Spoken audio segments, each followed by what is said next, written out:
مدینے کی خاتون ہے. جنگ احد میں ایک نوجوان شہید ہو گیا. جنگ میں ایک نوجوان شہید ہو گیا. لوگوں نے آ کر کے اس کی ماں کو بتایا تمہارا بیٹا شہید ہو گیا. اکلوتا بیٹا تھا. اگر ہماری عورتوں کا کوئی ایک جوان بیٹا دنیا سے چلا جائے پتہ نہیں وہ آسمان سر پر اٹھا لے. ماتم کرنے لگے, چہرہ نوچنے لگے, بال کھولنے لگے. نہیں, مدینے کی خاتون تھی. حجاب میں نکلتی ہے, سیدھے احد کے میدان میں آتی ہے, رسول پاک صلی اللہ علیہ وسلم کا دیدار کرتی اور پوچھتی ہے یا رسول اللہ کیا مجھے اجازت ہے میں اپنے بیٹے کو دیکھ سکوں, میرے بیٹے کی لاش دیکھوں؟ نبی پاک صلی اللہ علیہ وسلم نے فرمایا ہاں تیرا بیٹا شہید ہو گیا, اللہ اس کو بلند مقام دے, جا تو دیکھ سکتی ہے. سنو اے مسلمان, وہ خاتون آئی اپنے بیٹے کو ڈھونڈتے ہوئے. میدان میں پڑی ہوئی ایک لاش ہے, جوان بیٹے کی لاش. جب ماں دیکھے تو کلیجہ پھٹ جانا چاہیے, لیکن کمال ہے وہ مدینے کی خاتون, سلام ہو ان کی عظمتوں اور قربانیوں پر, اپنے بیٹے کی لاش کے قریب آئی, جسم سے جبہ ہٹایا, جسم سے جبہ ہٹایا اور پلٹا, پیٹھ پر ہاتھ پھیرتی رہی, سینے پر ہاتھ پھیرتی رہی, پھر جبہ سیدھا کیا, مسکرائی اور سجدے میں گر گئی. سجدے میں گر گئی, شکر ادا کرنے لگی. صحابہ وہاں کھڑے تھے, انہوں نے پوچھا اے خاتون آپ یہ کیا کر رہی ہے؟ سنو مدینے کی خاتون کیا کہتی ہے. کہتی ہے بات دراصل یہ ہے میرے اس جوان بیٹے کی میں نے شروع سے پرورش اسی نام پہ کی تھی کہ کبھی اس کی جوانی کام آئے تو میرے مصطفیٰ کے کام آئے, میرے نبی پاک کی عزت کے لیے کام آئے. پھر جب احد کی لڑائی کا اعلان ہوا میں نے اپنے بیٹے کو سجا سوار کر کے اپنے گھر سے رخصت کیا تھا. جب میرا بیٹا کل گھر سے مجھ سے رخصتی لے رہا تھا میں نے اس کو نصیحت کے طور پر ایک لفظ کہا تھا, بیٹا اگر جنگ میں سختیاں آ گئی, اگر دشمنوں کی طرف سے بہت زیادہ وار ہونے لگے, تجھے میں قسم دیتی ہوں نبی پاک کو چھوڑ کر بھاگنا مت میدان سے, کبھی پیٹ پیچھا کر کے بھاگنا مت. اور اگر تو میدان سے بھاگتے ہوئے مارا گیا, بھاگتے ہوئے مارا گیا, ماں کہتی ہے میں اپنا دودھ معاف نہیں کروں گی, میں اپنا دودھ معاف نہیں کروں گی. بچوں کی تربیت اس نام پر مدینے کی خواتین کرتی تھی, میں اپنا دودھ نہیں معاف کروں گی. یہ خاتون کہتی ہے مجھے پھر جب پتا چلا میرا بیٹا شہید ہو گیا, میں دوڑتی ہوئی آئی دیکھنے کے لیے, اور میں نے اس کا جبہ اٹھا کر جو پیٹھ پر دیکھا, یہی دیکھا کہ کہیں یہ بھاگتے ہوئے پیٹھ پیچھے سے تو نہیں مارا گیا, کافروں نے اسے پیچھے سے وار کر کے تو نہیں مارا, یہ بھاگتا ہوا تو نہیں مارا گیا. میں نے دیکھا میرے بیٹے کی پیٹھ پر ایک بھی تیر کا نشان نہیں ہے, جتنے نشان ہے سب اس نے سینے پر لیا ہے. اسی بات پر میں اللہ کا شکر ادا کرتے ہوئے سجدہ ریز ہوئی. وہ کیسی خواتین تھی, اپنا لال اور اپنا جگر دے بھی دیا, لیکن یہ دیکھا کہ میرے مصطفیٰ کی خدمت میں پورا اترا بھی ہے یا نہیں اترا. میرے عزیزوں, بچوں کی تربیت مدینے والے یوں کیا کرتے تھے. اس لیے مدینہ چھوٹا ضرور تھا لیکن قیصر و کسریٰ کی فوجیں بھی مدینے کے نام سے تھر تھراتی تھی, خوف سے ڈرتی تھی. کیوں؟ مدینہ طیبہ میں پلنے والے چھوٹے بچے بھی بڑے بڑے بادشاہوں کو آنکھ دکھانے کے قابل تھے, ان کی پرورشیں تھی اس طرح. اے عزیز قوم کے غیور نوجوانوں, آج میں اتنا میسج دے کر کے جاتا ہوں, آج کے جو حالات بگڑتے جا رہے ہیں اس کی وجہ یہی ہے. ظاہر سی بات ہے جب تم سونے لگ جاؤ گے تو کتے راج کرنا شروع کر دیں گے, تمہارا چلنا پھرنا جاری رہے گا تو کتے اپنی اپنی جگہوں پر جائیں گے. آج یہ تمام حالات کے بدلنے کی وجہ یہی ہے, ہم نے اپنے ہاتھوں اپنی بہت ساری خرابیاں کی ہیں, اپنے ہاتھوں اپنی بربادیاں شروع کی ہیں. انہیں کون سمجھایا ہے نوجوانوں کو کہ تمہارا دین کتنا پاکیزہ ہے, کتنا خوبصورت ہے, اس سے بہتر عزت تمہیں کہیں نہیں مل سکتی. مصطفیٰ کریم کے قدموں میں جو عزت ہے وہ فرشتے بھی اس کی عزت کرتے ہیں, لیکن تم کہاں ڈھونڈنے نکلے, بالی ووڈ میں, ہالی ووڈ میں, اور تم سیریلز میں, ٹی وی چینلز میں دیکھنے پر چل پڑے. جب قوم اپنا تشخص اور اپنی آئیڈینٹی چھوڑ دیتی ہے تو وہ لوگوں کی ٹھوکروں پر آ جاتی ہے. ہماری اپنی روایات روایت برقرار رکھنا ہمیں ضروری ہے. آ جاؤ میرے مصطفیٰ کے اخلاق پر. آج جو حالات بدلے ہیں صرف تھوڑی بیداری کی ضرورت ہے. مجھے پتا ہے ان پاکھنڈیوں کی کوئی حیثیت ہی نہیں جو اپنے گوفے میں بیٹھ کر بھونک تو سکتے ہیں لیکن کبھی کسی محمد عربی کے شعر کا مقابلہ کر ہی نہیں سکتے. اتنی بات طے ہے، یہ آج سے نہیں تاریخ سے ثابت ہے.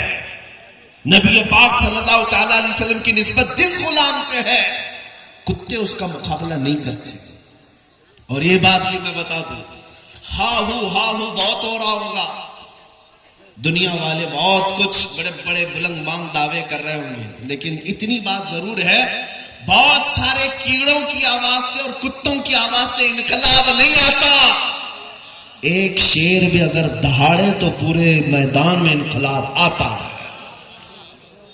بڑی بڑی ان آوازوں کی طرف ہمیں توجہ کرنے کی ضرورت نہیں. ہم نے دیکھا ہے آج احساس صرف اس بات کا ہو رہا ہے کہ ہمیں چھیڑنے والے لوگ کھلے عام آزاد ہو گئے، ورنہ اتنی مجال نہیں تھی کہ میرے نبی تک انگلی پہنچ جائے، قرآن تک پہنچ جائے، اسلام تک پہنچ جائے. ہونا تو کچھ نہیں، نہ حضور کی شان میں ایک نقطہ فرق آ سکتا ہے، نہ کلام خدا قرآن مقدس کا ایک نقطہ بدلا جا سکتا ہے، کچھ نہیں ہوگا. لیکن شرم کی بات یہ ہے کہ ہماری زندگی میں ان تک ہاتھ کیسے گیا، اس بات کا افسوس ہے. باقی قرآن کے مٹائے جانے کا یا رسول پاک کی عزت کا سوال ہی نہیں بنتا، کیونکہ اعلیٰ حضرت نے فرمایا تو گھٹا ایسے کسی کے نہ گھٹا ہے نہ گھٹے گا. یا رسول اللہ جب بڑھائے تجھے اللہ تعالیٰ تیرا، مٹ گئے مٹتے ہیں مٹ جائیں گے، آدھا تیرے نہ مٹا ہے نہ مٹے گا کبھی، چرچا تیرا رہے گا یوں ہی ان کا چرچا رہے گا. پڑے خاک ہو جائیں جل جانے والے، نبی پاک صلی اللہ تعالیٰ علیہ وسلم کی عزت پر کوئی آنچ نہیں آ سکتی، قرآن پاک کا ایک نقطہ نہیں بدل سکتا. ہم نے اپنی زندگی میں بھی نہیں دیکھا وہ رافضی کتا جو دین بدلنے نکلا، اسلام بدلنے نکلا، قرآن کو بدلنے نکلا. حالت ایسی ہو گئی کہ گھر کا وہ کیا کہتے دھوبی کا کتا، نہ گھر کا نہ گھاٹ کا. آج یہی حالت ہو گئی، نہ ادھر کا رہا نہ ادھر کا رہا، بیچ سڑک میں پڑا رہا. اب تو ایسے ایسے اسٹیٹمنٹ آتے ہیں اس کے جان کا خطرہ ہے، میں جان کا خطرہ ہے. یہ ذلت تو ابھی دنیا میں دیکھنی ہے، آخرت کی باقی ہے. سچ فرمایا امام عشق و محبت نے، یا رسول اللہ جو تیرے در سے یار پھرتے ہیں در بدر یوں ہی خار پھرتے ہیں، در بدر یوں ہی خار پھرتے ہیں. جو حضور پاک کو چھوڑتا ہے وہ ذلتوں کا شکار ہوتا ہی ہے. ہونا کچھ نہیں ہے. جو حضور کی طرف انگلی اٹھاتے رہے وہ سب کیڑے فنا ہو جائیں گے، سب کیڑے فنا ہو جائیں گے، برساتی موسم کے کیڑے. لیکن میرے مصطفیٰ کریم کی شان جیسی تھی ویسی ہی باقی رہنی ہے. بلکہ قرآن ان کے متعلق کہتا ہے وَلَلْآخِرَةُ خَيْرٌ لَكَ مِنَ الْأُولَىٰ، اے رسول ہر آنے والی گھڑی آپ کی پچھلی گھڑی سے بہتر ہے. آپ کی شان بلند ہوتی ہی جائے گی صبح قیامت تک. ارے میاں یہ تو قرآن کی بات ہے ہی ہے. جارج برنارڈ شا، انگریز تاریخ دان، ایک مورخ یا انگریز ایک دانشور ہے، وہ کہتا ہے، ہماری جماعت کا نہیں، وہ کہتا ہے میں نے دنیا میں بہت سارے انقلاب دیکھے، ریولیوشن اور انقلاب لانے والی شخصیتیں جب تک زندہ تھی ان کا انقلاب بھی زندہ تھا، لوگ بھی زیادہ تھے، لیکن جب وہ شخصیتیں مر گئی تو انقلاب بھی ٹھنڈا پڑ گیا، وہ ریولیوشن بھی گیا. جیسے لینن کا انقلاب، مارکسزم کا انقلاب، سوشلزم کا انقلاب، ڈیموکریٹک کا انقلاب، بہت سارے انقلاب آئے. جارج برنارڈ شاہ کہتا ہے لیکن ایک انقلاب مدینے سے آیا تھا محمد رسول اللہ کا، وہ گئے 14 صدیاں ہو گئی لیکن اس انقلاب میں ایک آنچ برابر، ایک انگلی برابر بھی کمی نہیں آئی، بلکہ ہر زمانے میں ان کے انقلاب کا اثر بڑھتا ہی جاتا، بڑھتا ہی جاتا. یہ کون کہہ رہا ہے؟ دوسرے خیمے کے لوگ بھی اس بات کو مانتے ہیں کہ میرے مصطفیٰ کریم کے دین پر آج بھی کوئی فرق نہیں آیا. اسلام کی فطرت میں قدرت نے وہ لچک دی ہے، جتنا ہی دباؤ گے اتنا ہی وہ ابھرے گا. اے مسلمانوں میرا یہ میسج سن کر کے جاؤ، ہمارے تمام مسائل کا حل یہی ہے کہ محمد سے وفا تو نے تو ہم تیرے ہیں، یہ جہاں چیز ہے کیا لوح و قلم تیرے ہیں۔ اب آؤ ہم یہ عزم کر کے آج اٹھتے ہیں، زندگیاں گزاری عیاشیوں میں، گناہوں کے اڈوں پر، بربادیاں تو ہم نے اپنے آنکھوں سے دیکھی ہے۔ لوگ آج ہمیں ٹھوکروں پر رکھ رہے ہیں، کبھی مسجدوں کی طرف نشانے، کبھی ہمارے گنبدوں کی طرف، کبھی خانقاہوں کی طرف، کبھی ہماری بچیوں کے حجاب کی طرف، کبھی قرآن، کبھی رسول، کبھی خدا کی شان کی طرف۔ لیکن آج ہر مسلمان نوجوان کو بدلنا ہوگا اور یہ عہد کرنا ہوگا، اب میں جیوں گا تو میرے مصطفیٰ کے اخلاق پر جیوں گا، ان کی سنتوں پر جیوں گا۔